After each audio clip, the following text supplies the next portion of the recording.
नमस्कार दोस्तों, शिक्षा संगम बाय चांदी मैम चैनल में स्वागत है आपका, जहां सीखना होता है आसान और मज़ेदार। तो आज हम सीखेंगे, ये क्वेश्चन था कुछ जो बच गया था हमारा, तो ये एक छोटा सा वीडियो बना करके हम आपको ये बताते हैं। तो 8 नंबर क्वेश्चन था, इन्हें भी कीजिए। तो दिया हुआ कोष्टक में दिए गए शब्दों में से सही शब्द चुनकर रिक्त स्थानों की पूर्ति कीजिए।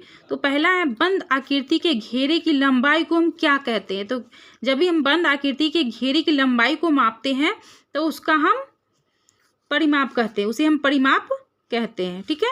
दूसरा है, परिमाप की इकाई डैश की इकाई होती है। तो परिमाप की इकाई हमेशा हमारा लंबाई की इकाई होती है। ठीक है, लंबाई की इकाई होती है, लंबाई यहाँ टिक कर देंगे, लंबाई की इकाई होती है। तीसरा है, किसी आकृति के सभी किनारों का योगफल परिमाप होता है। ठीक है, परिमाप होता है, टिक कर देंगे, परिमाप होता है। चलिए नेक्स्ट देखते हैं, घेरे के अंदर का क्षेत्र। घेरे के जब भी अंदर का जो क्षेत्र होता है वो क्या कहलाता है, क्षेत्रफल कहलाता है। चलिए पांचवा है, किसी आयताकार आकृति की लंबाई दुगुनी तथा चौड़ाई आधी करने पर उसका क्षेत्रफल डैश होता है। तो क्या होता है, स्थिर होता है या परिवर्तित होता है। तो हमेशा स्थिर होता है। छठा है, क्षेत्रफल की इकाई डैश इकाई है। तो क्षेत्रफल की इकाई वर्ग इकाई होती है। क्षेत्रफल की इकाई क्या होती है, वर्ग इकाई होती है। चलिए सातवां है, आयताकार क्षेत्रफल की लंबाई तथा चौड़ाई का डैश होता है। तो क्या होता है, हमेशा गुणनफल होता है।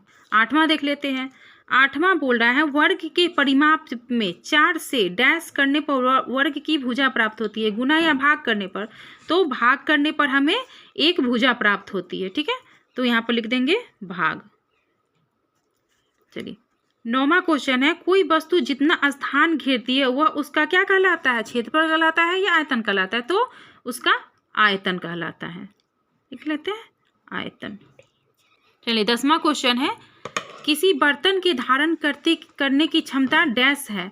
तो क्या है, आयतन है या धारिता है। तो किसी भी बर्तन के में कोई किसी भी चीज़ को डालते हैं तो वो धारिता कहलाती है। धारण करने की क्षमता को हम धारिता कहते हैं। ठीक है, धारिता कहते हैं।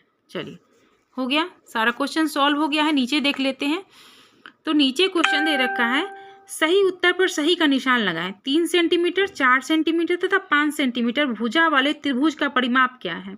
तो ये त्रिभुज का परिमाप पूछ रहा है। तो त्रिभुज का परिमाप हो जाएगा a + b + c, यानी 3 4 7 और 7 5 12, यानी 12 सेंटीमीटर।